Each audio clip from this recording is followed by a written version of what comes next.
Sarah Mitchell's hands wouldn't stop shaking. She tried everything, clasping them together in her lap, gripping the edge of the wooden bench until her knuckles turned white, even sitting on them like a nervous child. Nothing worked.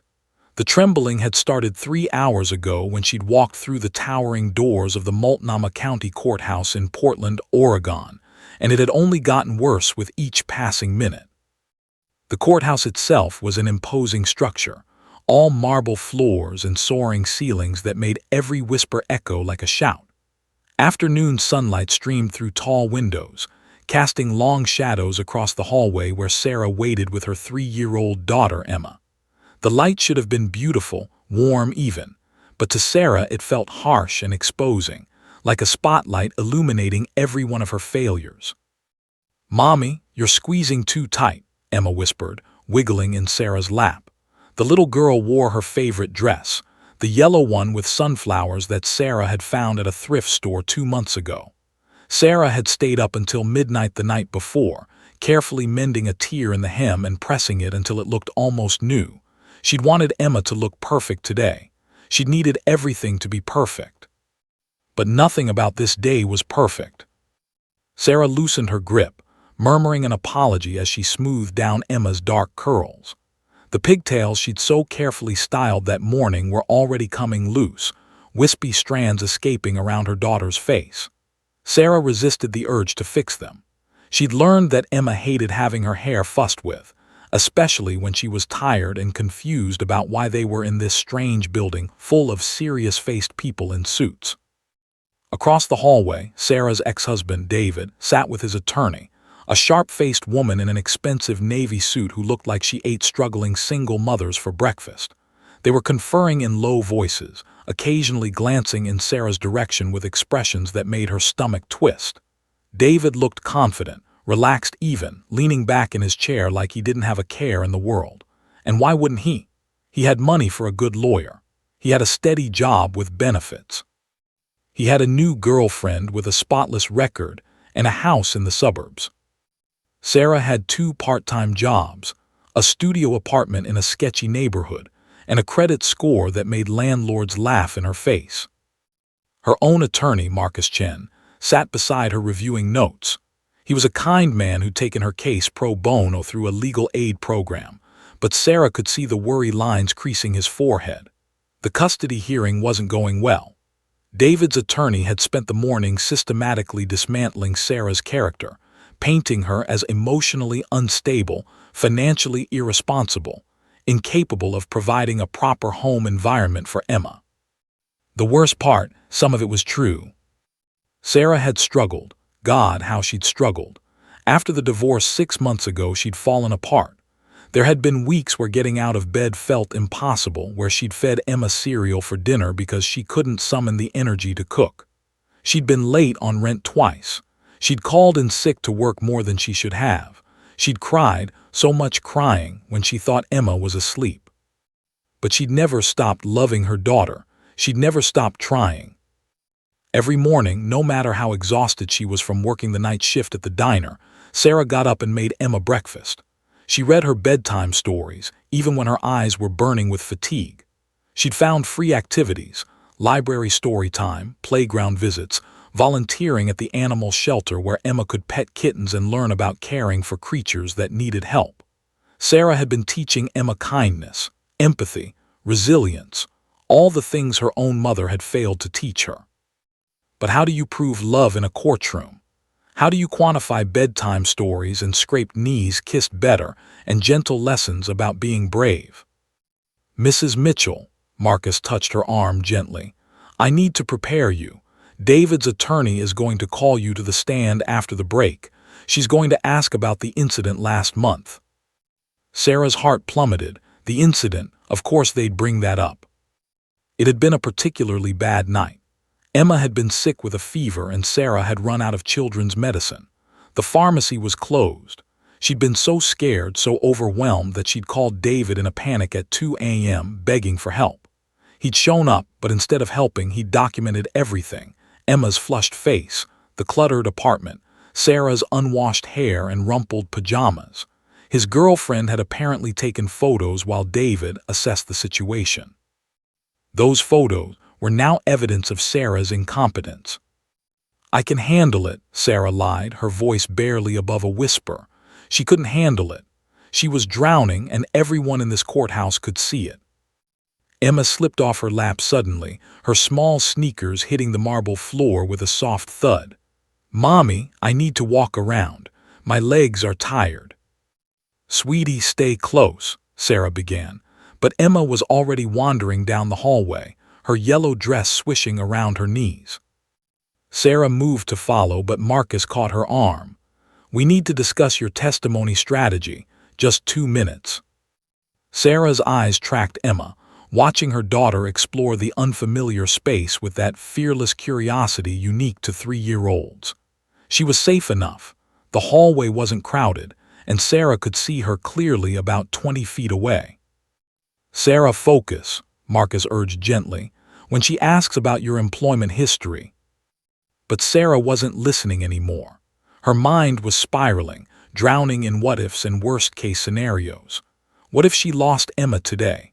What if the judge decided that David's stability and money mattered more than Sarah's love? What if this was the last day she'd get to hold her daughter, to smell her strawberry shampoo, to hear her call her Mommy? The thought paralyzed her. Sarah's vision blurred with tears she couldn't allow herself to shed. Not here. Not now. She had to be strong, had to appear calm and capable and worthy. She didn't notice Emma had stopped walking. Didn't see her daughter's attention suddenly captured by something, or someone, stationed near the courthouse entrance. Didn't realize that in her moment of deepest despair, Emma was about to do something that would change everything. The marble hallway stretched between them, sunlight still streaming through those tall windows, and Sarah Mitchell sat frozen in fear, while her 3-year-old daughter took the first steps toward an encounter that would leave an entire courtroom in awe. Deputy James Carson had worked courthouse security for exactly 10 years, 2 months, and 16 days. He knew this because his daughter, Lily, had made him a construction paper badge that morning to celebrate what she called his decade of bravery. It sat in his locker downstairs, covered in glitter and misspelled words that made his heart ache with love every time he looked at it. But standing in the courthouse hallway on this particular Tuesday afternoon, Carson felt anything but brave. He felt tired, worn down, the kind of exhaustion that seeps into your bones after witnessing humanity's worst moments day after day.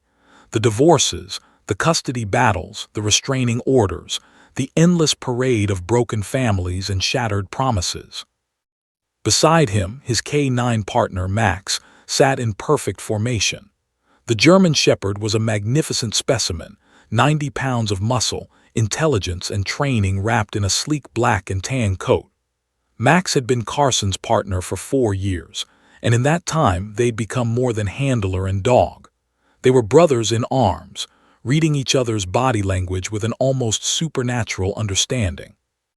Right now, Max's ears were in active scanning mode, rotating like radar dishes as he monitored every sound and movement in the hallway. His dark eyes tracked each person who passed through the courthouse entrance, assessing, categorizing, cataloging potential threats with the precision of a trained professional. Carson shifted his weight, his hand resting naturally on his duty belt. He'd positioned himself and Max near the security checkpoint, a strategic location that allowed them to observe everyone entering and exiting the family court wing. Tuesday afternoons were typically busy: custody hearings, divorce proceedings, protective order requests. The hallway hummed with the quiet desperation of families in crisis. He'd learned to read the faces over the years. The angry ones, jaw muscles twitching with barely suppressed rage. The defeated ones, shoulders slumped, eyes red from crying. The anxious ones, constantly checking their phones or packing in tight circles. And then there were the children, bewildered, scared, trying to understand why their worlds were falling apart. Carson hated custody days most of all. A flicker of movement caught his attention. Max's body language changed subtly, not alarmed, but intrigued. His ears locked forward, his tail shifting from its neutral position to something almost curious. Carson followed his partner's gaze and spotted what had captured Max's interest. A little girl, no more than 3 or 4 years old, was walking down the hallway. She wore a bright yellow dress with sunflowers, and her dark hair was pulled into lopsided pigtails that were slowly unraveling. But it wasn't her appearance that made Carson's breath catch. It was the expression on her small face. She looked directly at Max with an intensity that seemed impossible for someone so young. Not fear, not the excited squealing that most children displayed when they saw a dog. This was something different, something deeper. Wonder, perhaps, recognition. As if she understood somehow that Max wasn't just a pet but a warrior with a purpose. The little girl walked closer, her small sneakers making barely any sound on the marble floor. Carson instinctively shifted his stance, ready to intercept if needed. Parents usually kept their children away from working K-9s, but this little girl appeared to be alone. He glanced around, searching for a supervising adult, but saw no one immediately claiming her. "Easy, Max," Carson murmured, though the command was unnecessary. Max remained perfectly still, but Carson could feel his partner's interest through the leash. The dog was fascinated by this tiny human approaching with such fearless determination. The girl stopped exactly 3 feet away, as if she understood invisible boundaries that even adults often ignored. Carson's eyebrows rose in surprise. That was the precise distance they taught in K-9 safety demonstrations for children. How did she know? "You're beautiful," Emma whispered to Max, her voice trembling with emotion that seemed too large for her small body. "You're the most beautiful dog I've ever seen." Max's ears perked forward even more, and Carson watched in amazement as his partner's tail began to wag, just the slightest movement, almost imperceptible but definitely there. In 4 years of partnership, Carson had never seen Max break his working stance for a stranger. Never. "Hello there," Carson said gently, kneeling down to the child's level while keeping one hand on Max's lead. "What's your name?" "Emma," the little girl replied, her eyes never leaving Max's face. "What's his name?" "This is Max. He's a police dog, which means he's working right now to keep everyone safe." Emma nodded solemnly, processing this information with visible seriousness. Then she did something that made Carson's throat tighten with unexpected emotion. She sat down. Right there on the cold marble floor, the little girl in the sunflower dress folded her legs beneath her and settled in, maintaining her 3-foot distance but clearly unwilling to leave. Her small hands rested in her lap, and she gazed at Max with an expression of pure, uncomplicated admiration. "My mommy told me never to touch working dogs," Emma announced, her voice carrying surprising authority for someone so young. "She said they have important jobs, and we should respect them by not being distracting." Carson felt something crack open in his chest. In 10 years of courthouse security, thousands of people had walked past him and Max. Adults constantly tried to pet Max without asking, pulled out their phones to take selfies, or made kissing noises to get the dog's attention. Children usually ran up squealing, hands outstretched, while parents laughed indulgently and said, "Oh, they just love dogs." But this tiny girl understood respect, understood duty, understood that some boundaries existed for important reasons. "Your mommy is very wise," Carson replied, his voice rougher than he intended. "That's exactly right." Emma smiled, a small, proud smile that suggested she didn't hear praise very often and treasured it when she did. "My mommy knows lots of things. She teaches me stuff every day, even when she's tired from work." Carson studied the little girl more carefully now. Her yellow dress was clean but faded, the hem showing careful mending. Her sneakers were slightly too big, probably bought with growing room in mind. There were no expensive accessories, no designer labels, but her fingernails were clean, her face was washed, and her eyes were bright with intelligence. This was a loved child, a cared-for child, a child being raised with values and gentleness, despite what were clearly limited financial resources. "I'll just sit here if that's okay," Emma said, settling more comfortably on the floor. "My mommy's scared in there," she gestured vaguely toward the courtroom doors, "and you make me feel safe. You and Max." The crack in Carson's chest widened into a chasm. He glanced at Max, whose tail was now wagging more noticeably, the dog's intense working demeanor softening in the presence of this remarkable little girl. "We make you feel safe," Carson repeated softly. "Uh-huh," Emma nodded. "Because I know Max protects people, and you protect Max, so I'm protected too, even though I'm not the one you're here for." Carson had to look away for a moment, blinking rapidly. This child, this beautiful, wise, impossibly brave child, was sitting on a courthouse floor finding comfort in the presence of a police dog because her mother was scared in there. His mind filled in the blanks easily. Custody hearing, probably messy, probably painful. And this little girl, who should be home playing with toys or watching cartoons, was here witnessing her family's destruction while trying to be brave. Max's posture shifted again, and Carson felt it through the leash.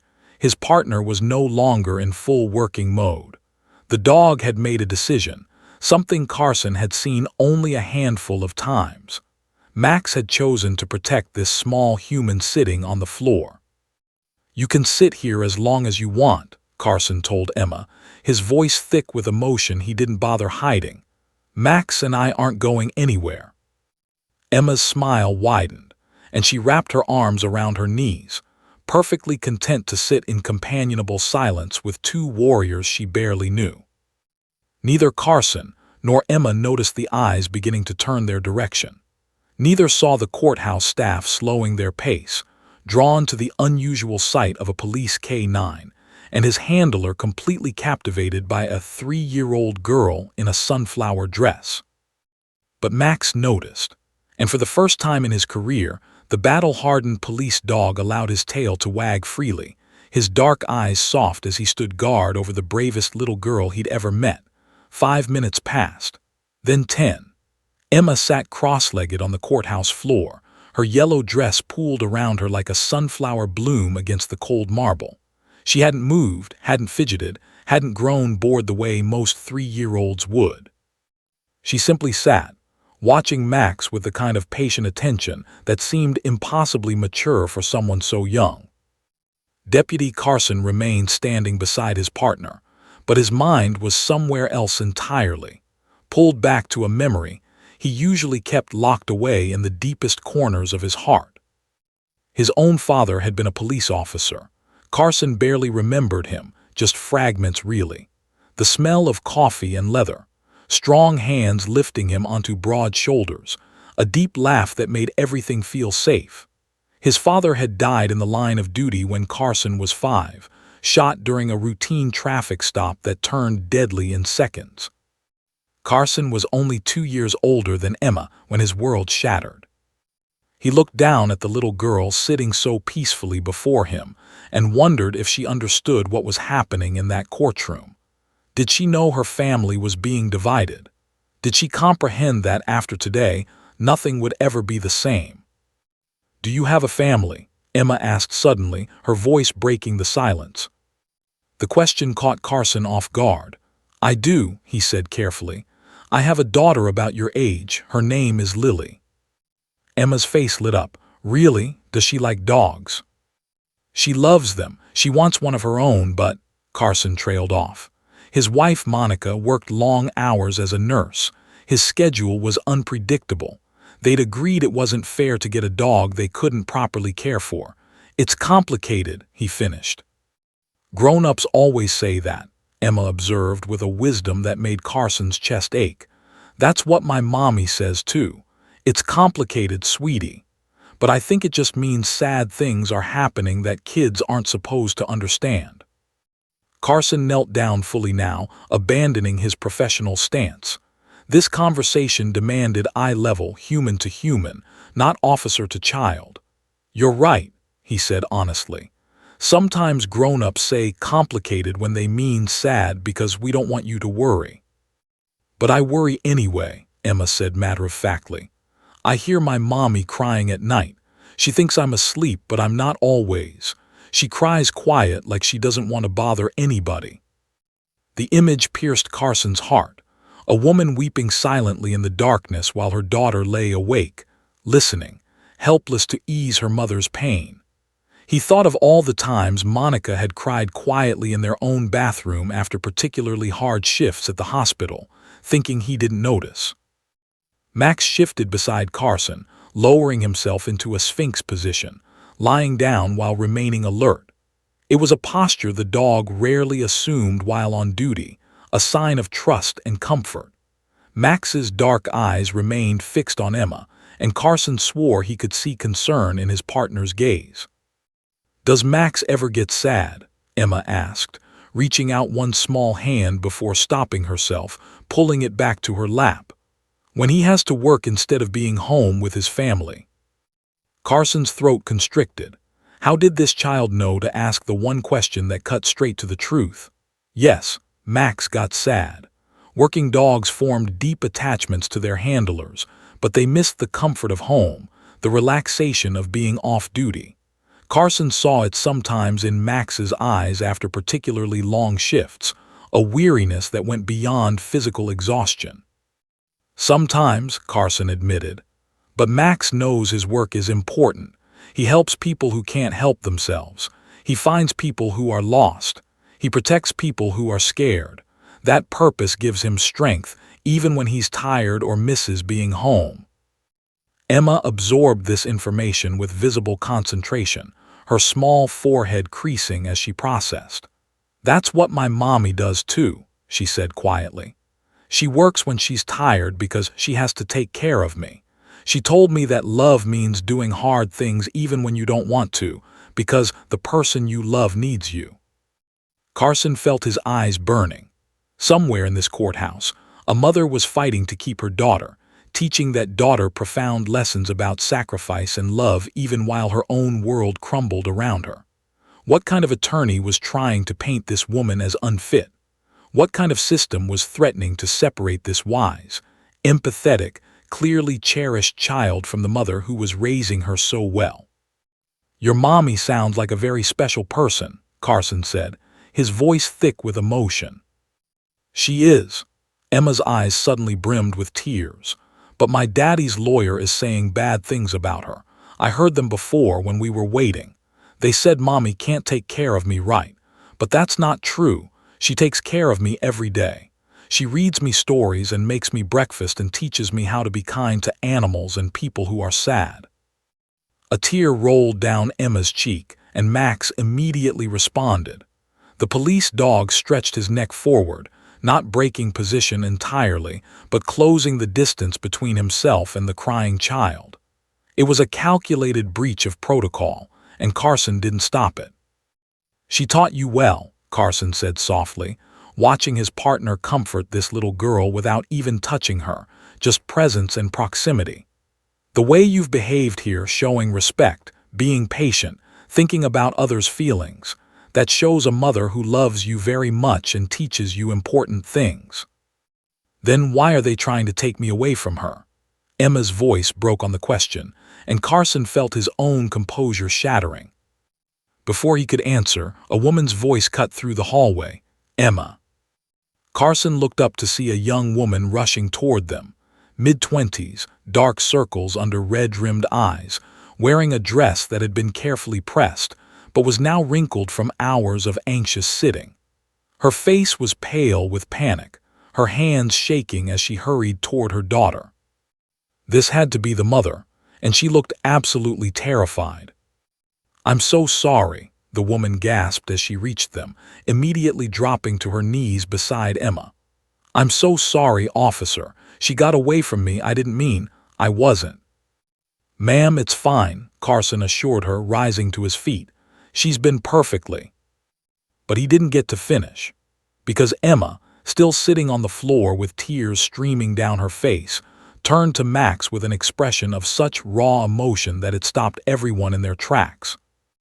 The little girl took a shaky breath, and Carson felt the entire hallway hold its breath with her, waiting for whatever profound thing this remarkable child was about to say. Sarah Mitchell's heart was hammering so hard she thought it might break through her ribcage. One moment she'd been listening to Marcus explain testimony strategy, and the next she'd looked up to find Emma gone. Just gone. Vanished from the spot where Sarah had last seen her yellow dress swishing down the hallway. Panic had seized her immediately, the kind of primal terror only a mother knows. In a courthouse full of strangers, dealing with a custody battle that threatened to tear her life apart, she'd lost sight of the one thing that mattered most in the entire world. She'd bolted from her seat, Marcus calling after her, but Sarah didn't care.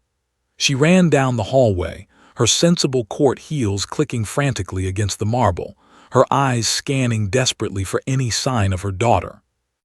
And then she'd seen her. Emma, sitting cross-legged on the floor next to a massive German Shepherd police dog and its uniformed handler, tears streaming down her small face. Sarah's relief lasted exactly half a second before a new wave of horror crashed over her. What had Emma done?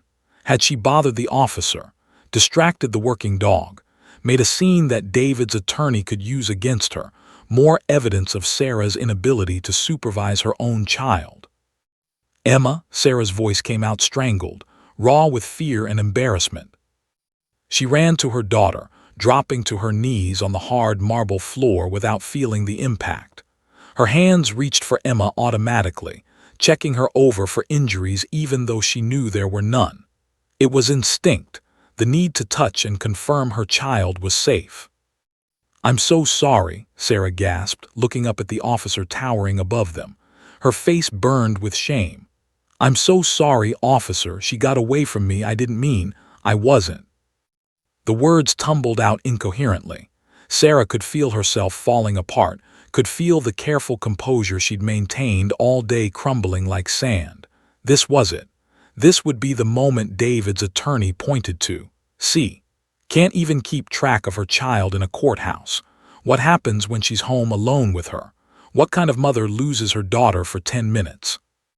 "Ma'am, it's fine," the officer said gently, and something in his voice made Sarah actually look at him instead of just panicking at him. He had kind eyes, she noticed distantly, tired but kind. "She's been perfectly." But he stopped mid-sentence. Sarah followed his gaze back to Emma and felt her breath catch in her throat.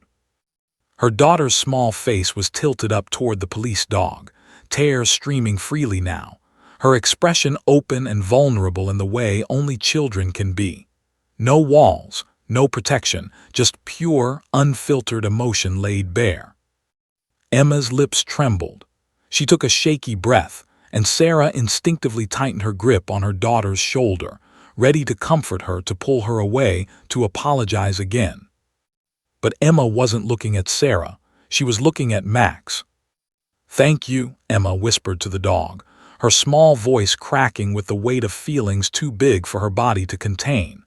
"Thank you for being so brave." Sarah's heart stuttered. Around them, the courthouse hallway seemed to go still. A passing attorney stopped mid-stride. A court clerk paused in the doorway, documents forgotten in her hands. Emma wasn't finished. "I know you get scared sometimes," the little girl continued, fresh tears spilling down her flushed cheeks. "Everybody gets scared. My mommy gets scared, I get scared. But you," her voice broke, "you still come to work every day and protect people even when you're scared, even when you miss your family." Sarah's hand flew to her mouth. Oh God, Emma had been listening. All those nights Sarah thought her daughter was asleep, all those conversations Sarah had with Marcus about fear and courage and doing hard things even when you're terrified, Emma had heard everything.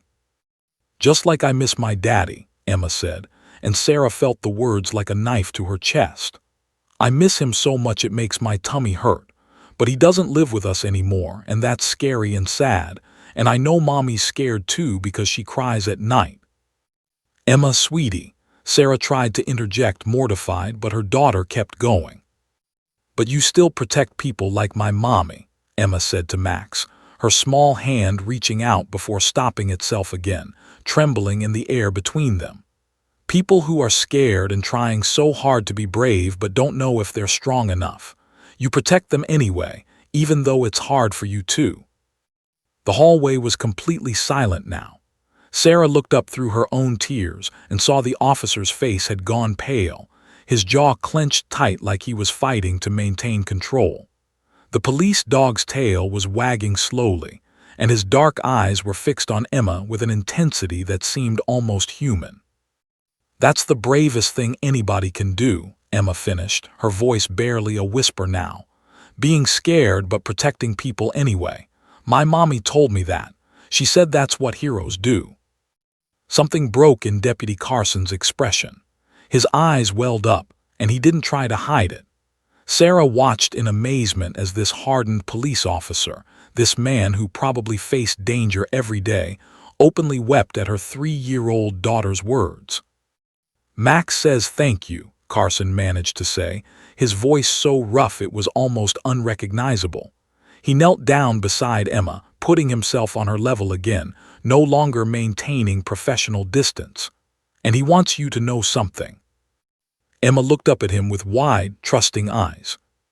"He says people like your mommy, people who teach their children to see courage, to understand sacrifice, to show compassion even when they're hurting, those are exactly the people he works so hard to protect."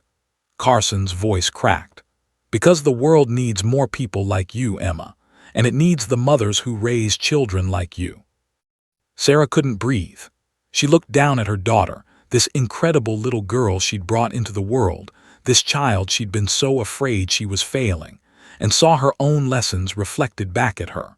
All those bedtime conversations about being brave, all those stories about heroes who felt fear but acted anyway. All those moments Sarah had thought she was barely holding it together. Emma had been learning, growing, becoming this wise, empathetic, extraordinary person.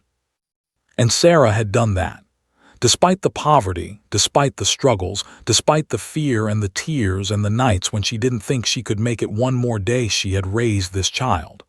This perfect, beautiful, brave child. Around them, people were gathering now. Sarah noticed through her tears that a small crowd had formed, court staff, attorneys, even a few people waiting for their own hearings. Several were crying. A bailiff pulled out his phone, his hands shaking as he raised it to record. Sarah should have cared, should have worried about the optics, about what this scene looked like, about whether it would help or hurt her case. But for the first time all day, she didn't care about any of that. She pulled Emma into her arms and held her tight, pressing her face into her daughter's hair, breathing in the scent of strawberry shampoo and innocence and unconditional love. "I love you so much," Sarah whispered. "You are the best thing I ever did, the only thing I got right." Emma hugged her back fiercely, her small arms wrapped around Sarah's neck. "You get lots of things right, Mommy. You just don't see them because you're too busy being scared." And there it was, truth from the mouth of a 3-year-old, cutting through all of Sarah's self-doubt and fear with the precision of a scalpel. Deputy Carson stood up, discreetly wiping his eyes. Max remained seated, his tail still wagging, his posture protective as he watched over the mother and daughter clinging to each other on the courthouse floor. The bailiff's phone was still recording. The crowd was still watching.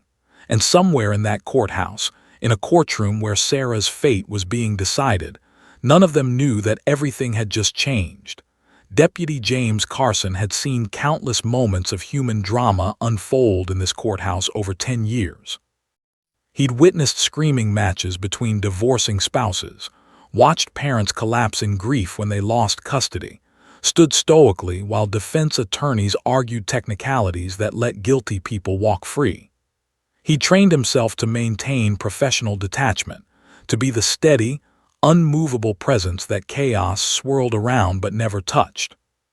But standing here, watching a 3-year-old girl cling to her mother on the marble floor, both of them crying, both of them trying so desperately to be brave, Carson felt every wall he'd ever built come crashing down. His hand trembled on Max's leash. The dog sensed it immediately and looked up at his handler with concern. In 4 years of partnership, Max had never felt Carson shake. Not during armed confrontations, not during bomb threats, not even during the shooting incident last year that had left them both shaken but unharmed. But a child's words about bravery and protection had accomplished what violence never could. They'd broken through. Carson's mind flooded with memories he usually kept locked away. His father's funeral, the folded flag, the gun salute, the way his mother had crumpled at the graveside. He'd been 5 years old, the same age as his daughter Lily now. He remembered standing there in his stiff dress clothes, not understanding why everyone was crying, why his daddy wasn't coming home. And now, decades later, he was the one wearing the uniform. He was the one leaving his daughter at home to come protect strangers. He was the one Monica worried about every time he kissed her goodbye. The cycle continued, generation after generation of people choosing duty over comfort, service over safety. But Emma understood. This tiny girl with tangled pigtails understood sacrifice in a way most adults never would.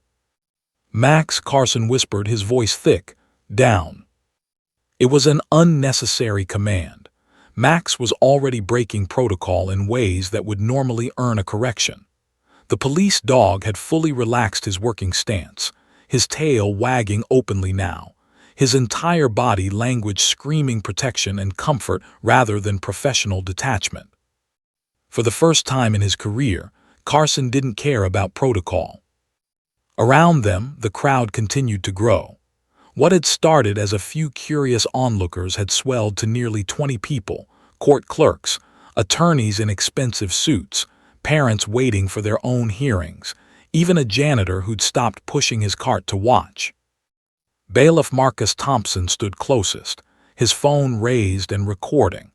He'd worked in this courthouse for 15 years and had become cynical, hardened by the endless parade of human ugliness he witnessed daily. But tears streamed down his weathered face as he filmed, his hands shaking so badly the video would probably be shaky and amateur. He didn't care. The world needed to see this. "Did you get that?" whispered Jennifer Park, a family court attorney who'd been on her way to a hearing when she'd stopped.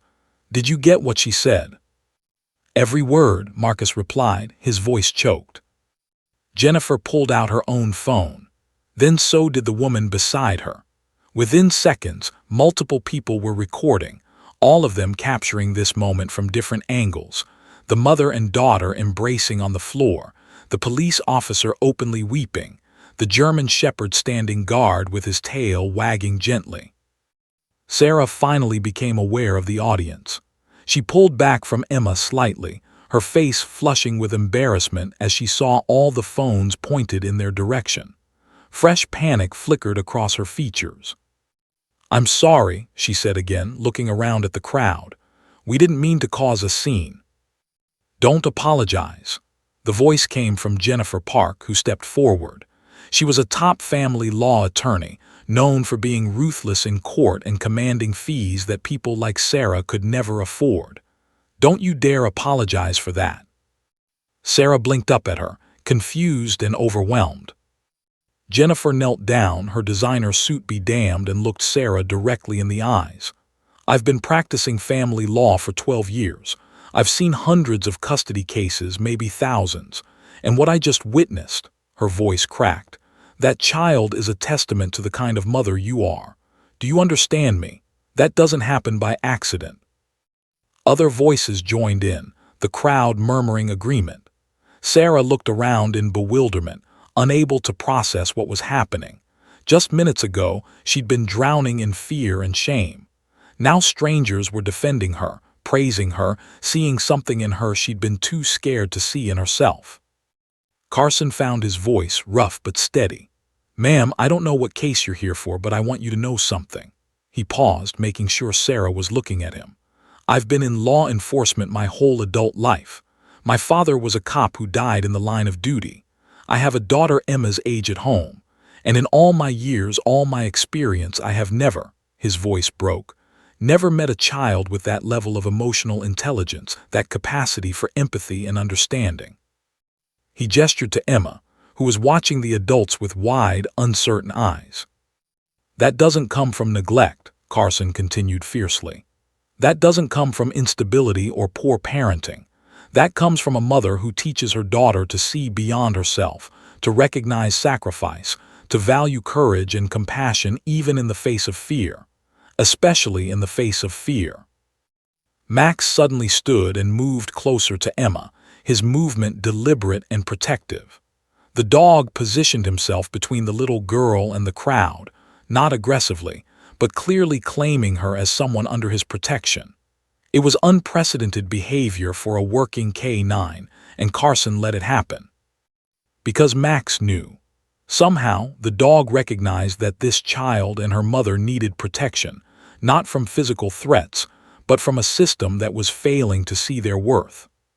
Sarah's attorney, Marcus Chen, had pushed through the crowd and now stood staring at his client with an expression of wonder. He'd read all the negative reports, seen the documentation of Sarah's struggles, prepared himself to defend a sympathetic but genuinely struggling parent. He hadn't prepared for this, for proof that despite everything, the poverty, the stress, the tears in the night, Sarah Mitchell was raising an extraordinary human being. "Mrs. Mitchell," Marcus said quietly, "I need to speak with opposing counsel immediately." Sarah's ex-husband's attorney, Victoria Brennan, stood at the edge of the crowd. She'd come out to find her client and had instead witnessed the entire scene. Her sharp, calculating expression had softened into something uncertain. She'd built her case on painting Sarah as unstable, unfit, barely functional. But the child sitting on that floor, the child she'd been planning to argue would be better off elsewhere, had just demonstrated a level of maturity, empathy, and emotional health that contradicted every argument Victoria had prepared. The bailiff, Marcus Thompson, was already uploading the video to his personal social media. Within minutes, it would be shared. Within an hour, it would go viral. By evening, millions would watch a 3-year-old girl thank a police dog for protecting people like her mother. But the real ripple effect wasn't digital. It was happening right here in this hallway, in the faces of people who'd become cynical about family court, who'd stopped believing in good parents and healthy children, in the heart of a police officer who'd chosen duty over comfort and was reminded why that sacrifice mattered, in the mind of an opposing attorney who was suddenly questioning whether she was fighting for the right side, and in the soul of a young mother who'd been so convinced of her own failure that she couldn't see what everyone else now saw clearly. She was exactly the kind of parent her daughter needed. Emma tugged on Sarah's sleeve. "Mommy, why is everyone crying?" Sarah laughed, a broken, beautiful sound. "Because you reminded them of something important, baby, something they'd forgotten." "What's that?" Carson answered before Sarah could, his voice filled with conviction. "That love doesn't look like perfection. It looks like showing up every day and trying your best, even when you're scared, especially when you're scared." Emma nodded solemnly, as if this made perfect sense to her. Because it did. Her mother had been teaching her that lesson every single day of her life. Judge Patricia Reynolds had been on the bench for 23 years. She'd presided over thousands of cases, criminal trials, civil disputes, and more custody hearings than she could count. She prided herself on maintaining absolute impartiality, on seeing through the performances that attorneys staged, on cutting through emotion to find the facts. But nothing in her 2 decades of experience had prepared her for what her bailiff told her during the afternoon recess. "Your Honor, you need to see this," Marcus Thompson said, entering her chambers with his phone extended. His eyes were red-rimmed, his usual professional composure completely absent. "Please, just watch." Judge Reynolds had been reviewing case files, preparing for the afternoon session of Mitchell v. Mitchell, a straightforward custody dispute, or so she'd thought. Single mother struggling financially versus stable father with resources. The kind of case where the decision should be obvious, decided by facts and circumstances rather than feelings. She took the phone reluctantly, expecting some procedural video or evidence filing. Instead, she saw her courthouse hallway, a crowd of people, and at the center, a little girl in a yellow dress speaking to a police dog.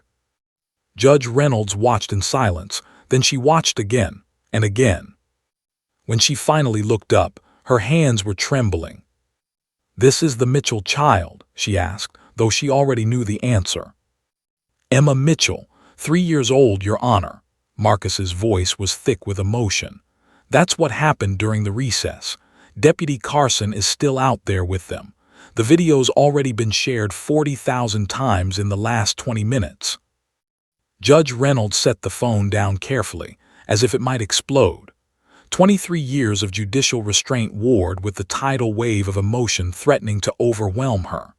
That child, that extraordinarily empathetic, articulate, emotionally intelligent child, was the same one whose mother was being painted as neglectful and unstable. Something didn't add up. "Tell both attorneys I want to see them in chambers immediately," Judge Reynolds said quietly. "And Marcus, don't speak of this to anyone else yet. I need to think." After he left, the judge sat in her leather chair and stared at the case files spread before her.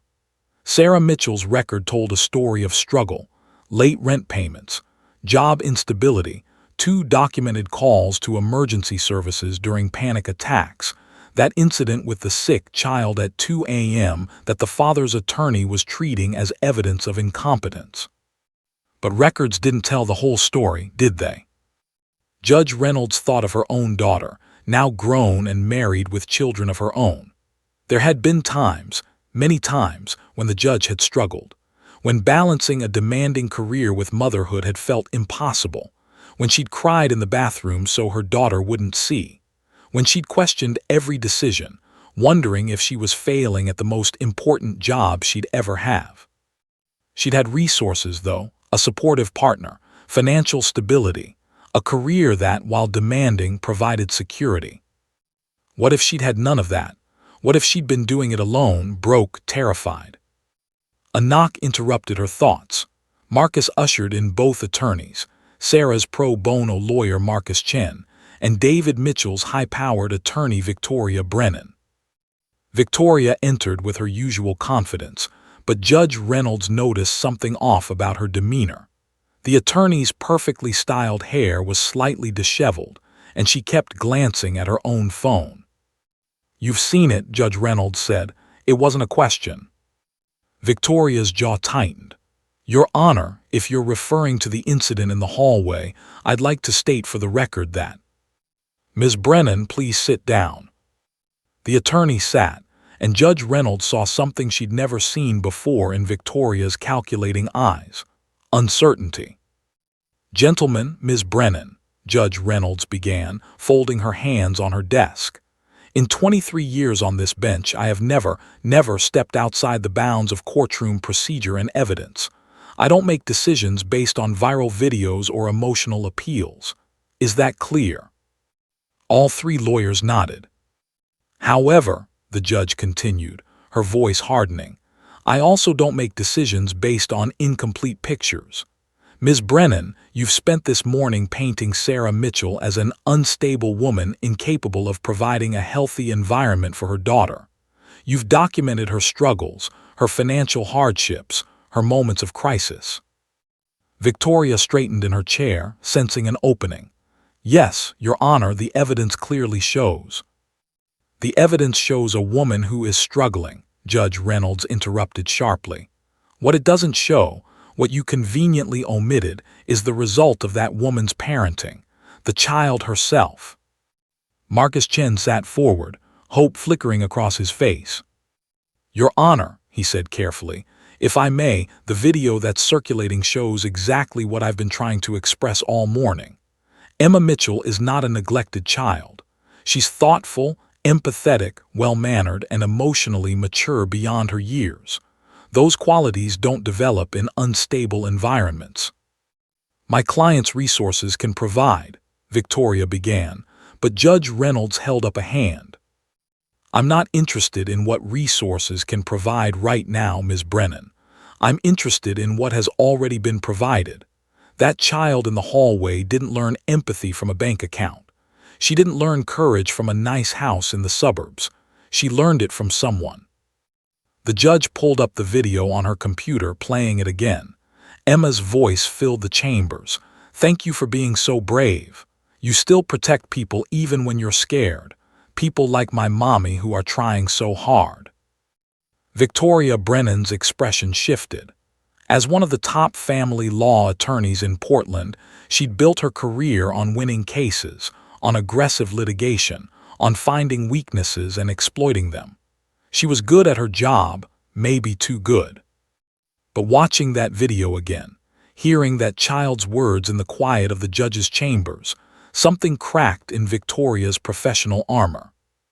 "Your Honor," she said slowly, "I'd like to request a brief recess to consult with my client."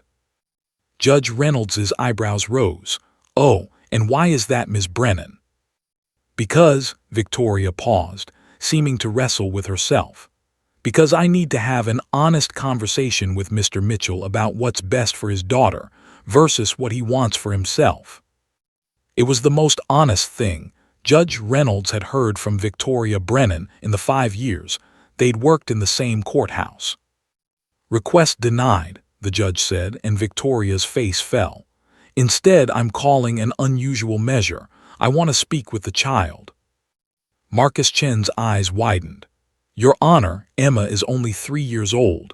The psychological impact of will be minimal if handled correctly," Judge Reynolds finished. "And Mr. Chen, after what I just watched, I think that little girl can handle a conversation with me just fine. She certainly handled that hallway full of strangers with more grace than most adults show." The judge stood, signaling the meeting was over. "We'll reconvene in 30 minutes. Ms. Brennan, I suggest you have that conversation with your client anyway. Help him understand that winning custody isn't the same as doing what's best for his child." After the attorneys filed out, Judge Reynolds sat alone in her chambers, watching the video one more time. The view count had jumped to over 100,000. Comments were flooding in from across the country, people sharing their own stories of struggling parents who'd done their best, of children who'd grown up with less money but more love, of the difference between providing things and providing what actually mattered. The judge thought of all the custody cases she decided based on stability, resources, and conventional markers of good parenting. How many times had she gotten it right? And how many times had she separated children from parents who were struggling but loving, failing in material ways but succeeding in the ways that truly mattered? She didn't know. That uncertainty haunted her. But this case, this one she would get right. Judge Reynolds pressed her intercom. "Marcus, please ask Deputy Carson and the Mitchell family to remain available. I'll want to speak with them shortly." In the hallway outside the courtroom, Sarah sat on a bench with Emma curled in her lap, Marcus Chen beside them explaining what was happening. David Mitchell stood across the corridor with Victoria Brennan, having an increasingly heated conversation in whispered voices. Deputy Carson and Max remained nearby, the police officer having made the unilateral decision to stay beyond his shift. He'd called his supervisor, explained the situation, and been given permission to remain. Max sat at attention beside him, but the dog's eyes never left Emma. Sarah's phone buzzed, then again, and again. Her social media accounts were exploding, messages from strangers sharing the video, offering support, some even offering financial help. The video had gone viral, Emma's words touching hearts across the country. But Sarah barely noticed. Her entire world had narrowed to a single hope, that maybe, somehow, this impossible day might end differently than she'd feared. In her chambers, Judge Patricia Reynolds prepared to do something she rarely did: follow her heart as much as her head, and trust that sometimes the truth isn't found in documents and evidence files, but in the words of a 3-year-old girl who understood courage better than most adults ever would. Emma's small hand gripped Sarah's tightly, as they walked down the corridor toward Judge Reynolds's chambers. Sarah's heart hammered against her ribs so hard she thought Emma must be able to hear it. Everything felt surreal. The viral video, the strangers offering support, the sudden shift in Victoria Brennan's demeanor, and now this. The judge wanted to speak with her daughter privately. "It's going to be okay, sweetie," Sarah whispered, kneeling down to Emma's level outside the chamber doors. She smoothed her daughter's tangled hair, finally fixing those lopsided pigtails. "The judge is a nice lady who just wants to talk to you. Just be yourself, okay? Tell the truth." Emma's eyes were wide but unafraid, like when we talk at bedtime. Sarah's throat constricted. "Yes, baby, exactly like that." Marcus Chen touched Sarah's shoulder gently. "She's going to be fine. Judge Reynolds is tough but fair. And Emma is," he paused, searching for words, "well, she's extraordinary." The chamber door opened, and Judge Reynolds appeared. Without her imposing black robes, she looked less intimidating, just a woman in her 60s with kind eyes and graying hair pulled back in a neat bun. She smiled warmly at Emma. "Hello, Emma. I'm Judge Reynolds. Would you like to come talk with me for a few minutes?" Emma looked back at her mother. Sarah nodded encouragingly, even though letting go of her daughter's hand felt like tearing off a piece of her own heart. Emma took a deep breath, that same brave breath Sarah had seen her take before the first day of preschool, before getting a shot at the doctor's office, and walked into the chambers. The door closed softly behind them. Sarah collapsed onto the hallway bench, her hands clasped in prayer position against her lips. Marcus Chen sat beside her, and on her other side, Deputy Carson had positioned himself and Max nearby. The police officer had stayed long past his shift change, refusing to leave until he knew the outcome. "She's going to be okay," Carson said quietly. It was the third time he'd said it, as if repetition could make it true. Inside the chambers, Judge Reynolds gestured to a comfortable chair, not the formal seats where attorneys sat, but a soft armchair near the window. She'd moved it there specifically for this conversation, wanting Emma to feel as comfortable as possible. "Would you like some water, Emma, or maybe some crackers? I have some in my desk." Emma shook her head, her worn stuffed rabbit clutched in her lap. The judge noticed the rabbit's ear was sewn back on with careful stitches, different colored thread, done by hand but done with love. Judge Reynolds sat across from Emma in a matching chair, deliberately making herself smaller, less imposing. She'd interviewed countless children in custody cases, and she knew the key was making them feel safe enough to be honest. "That's a nice rabbit you have," the judge said warmly. Emma looked down at her toy. "Mommy fixed his ear when it ripped. She stayed up late sewing because I was sad. She said everyone deserves to be fixed when they're broken, even stuffed rabbits." The judge's heart squeezed. "That's a beautiful thing for your mommy to say. What else does your mommy tell you?" Emma thought carefully, swinging her legs because they didn't quite reach the floor. "She tells me stories at bedtime. Not from books always, because sometimes we can't buy books, but she makes them up in her head. Stories about brave girls who do hard things." "What kind of hard things?" "Like being kind when people are mean, or being scared but doing the right thing anyway, or helping people even when you're tired." Emma's voice grew softer. "Mommy says the stories are about me, but I think they're really about her." Judge Reynolds felt tears prickling behind her eyes. She'd been a judge long enough to know when a child was coached versus when they were speaking from the heart. Emma's words had the unpolished authenticity of pure truth. "Emma, can I ask you something important? You can take your time answering." Emma nodded seriously. "What makes you happy at home with your mommy?" The little girl's face transformed, lighting up with genuine joy. "Everything. Well, not everything. Our apartment is small and sometimes it's loud because of the neighbors, but mommy makes it nice. She puts up drawings I make and she sings when she cooks even though she's not very good at singing." Emma giggled at this memory. And every Saturday, we go to the animal shelter and help take care of the kitties and doggies who don't have homes yet. You volunteer at an animal shelter? Judge Reynolds asked, making a mental note. Uh-huh. Mommy says if we can't have our own pet because our apartment doesn't allow them, we can still help animals who need love. She teaches me how to be gentle and patient. That's why I knew not to touch Max when he was working, because animals have jobs and feelings just like people. The judge leaned forward slightly. Emma, I need to ask you about something that might be sad to talk about. Is that okay? Emma's expression grew solemn. She nodded. Do you ever feel scared at home with your mommy?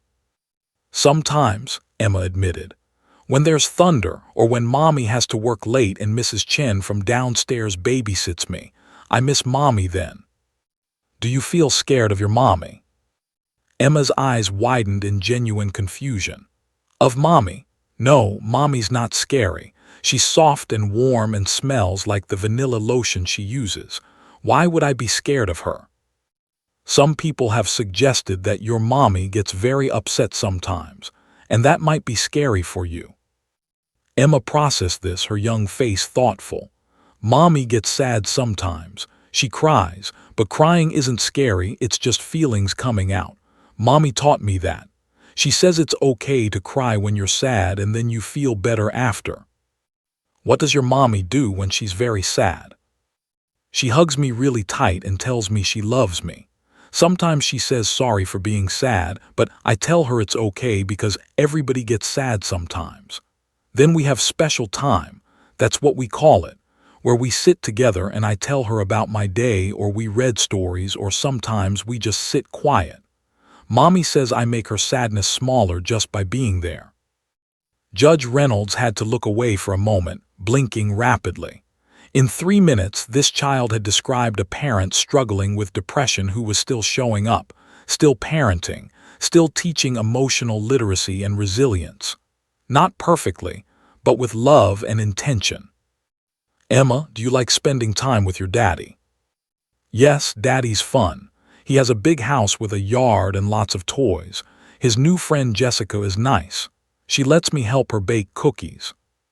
Would you like to live with your daddy all the time? Emma's smile faded. She looked down at her rabbit, her small fingers tracing the repaired ear. When she looked up again, her eyes were filled with tears. I love Daddy, but I need Mommy, her voice cracked. Daddy gives me things, but Mommy gives me everything else, the important stuff, the stuff you can't buy at stores. What kind of stuff is that, sweetheart? Like, Emma struggled to find words, like knowing I'm special even when I mess up, and learning that being poor doesn't mean being bad, and understanding that people who are sad or scared still deserve love, and knowing that trying your best is more important than being perfect. Tears streamed down her cheeks now. Daddy never taught me those things. He doesn't know them himself, I don't think. Judge Reynolds's professional composure finally cracked. She reached across and gently squeezed Emma's hand. Those are very wise thoughts, Emma. Your mommy taught you well. Please don't take me away from her, Emma whispered, her voice small and desperate. She needs me. I make her sadness smaller. Who's going to do that if I'm not there? The judge stood up, her decision crystallizing with absolute clarity. This child, this remarkable, empathetic, emotionally intelligent child, was the product of Sarah Mitchell's parenting, not despite her struggles but including them. Sarah had taught her daughter that being imperfect didn't mean being unworthy, that struggling didn't mean failing, that love was measured not in material things but in presence, attention, and emotional honesty. Come here, sweetheart, Judge Reynolds said gently. Emma slid off the chair and accepted the judge's embrace. The older woman held this brave little girl and made her a silent promise. She would not let the system fail this family. When they emerged from chambers 15 minutes later, Sarah leaped to her feet, searching Emma's face anxiously. But Emma was smiling, a real, genuine smile. Judge Reynolds met Sarah's terrified gaze and gave the slightest nod. It was going to be okay. The courtroom felt different when they reconvened. Sarah noticed it immediately. A shift in the atmosphere, like the air pressure had changed before a storm. She clutched Emma's hand as they took their seats, Marcus Chen on her other side radiating cautious optimism.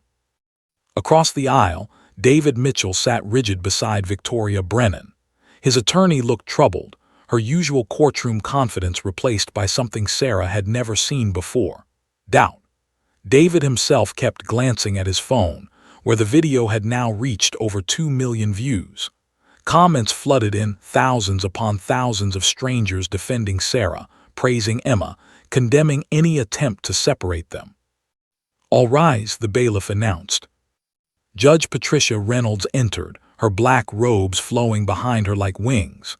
She settled into her high-backed chair and surveyed the courtroom with an expression Sarah couldn't quite read: stern, yes, but something else too, something almost protective. "Please be seated," the judge's voice echoed through the space. "Before I issue my ruling, I want to address something unusual that occurred during today's recess." Sarah's stomach dropped. Here it was, the moment the viral video would be used against her, proof she couldn't control her daughter, evidence of creating a public spectacle. But Judge Reynolds wasn't looking at Sarah with disapproval.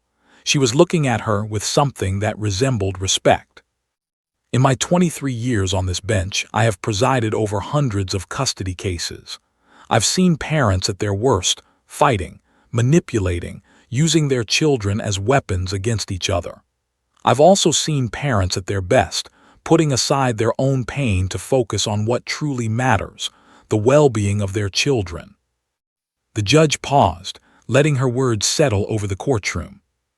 "Today, I witnessed something extraordinary.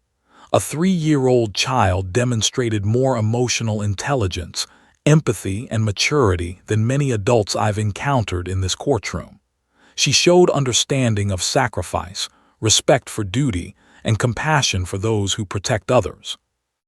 Emma squeezed Sarah's hand. Sarah couldn't breathe. "Such qualities don't emerge from chaos or neglect," Judge Reynolds continued, her voice growing stronger. "They are cultivated through careful, intentional parenting, through bedtime stories that teach courage, through volunteering at animal shelters that teach compassion, through honest conversations about fear and sadness that teach emotional literacy." Victoria Brennan shifted uncomfortably in her seat. David's face had gone pale. "Mr. Mitchell," the judge addressed him directly, "your attorney has presented compelling evidence of your financial stability, your comfortable home, and your ability to provide material advantages for your daughter. These things matter. I won't pretend they don't." David sat up straighter, hope flickering across his features. "However," Judge Reynolds' tone sharpened, "courts don't make custody decisions based solely on who has the bigger house or the better bank account. We make decisions based on the best interests of the child, and after speaking with Emma privately." Sarah's heart hammered. The judge had spoken with Emma. What had her daughter said? "I am absolutely convinced that while she loves both her parents, her primary attachment, her emotional foundation, and her psychological well-being are rooted with her mother." Sarah's eyes filled with tears. Marcus Chen's hand found her shoulder, squeezing encouragingly. "Emma Mitchell is a remarkable child," the judge said, her voice softening. "She is kind, thoughtful, articulate, and emotionally healthy. Ms. Mitchell, your daughter told me that you teach her bedtime stories about brave girls who do hard things. She told me you've taught her that being poor doesn't mean being bad, that crying is just feelings coming out, and that everyone deserves to be fixed when they're broken, even stuffed rabbits." A sob escaped Sarah's throat. Those were her words, her lessons, given on hard nights when she'd felt like the worst mother in the world. "She told me," the judge continued, "that you give her everything else, the important stuff that can't be bought in stores.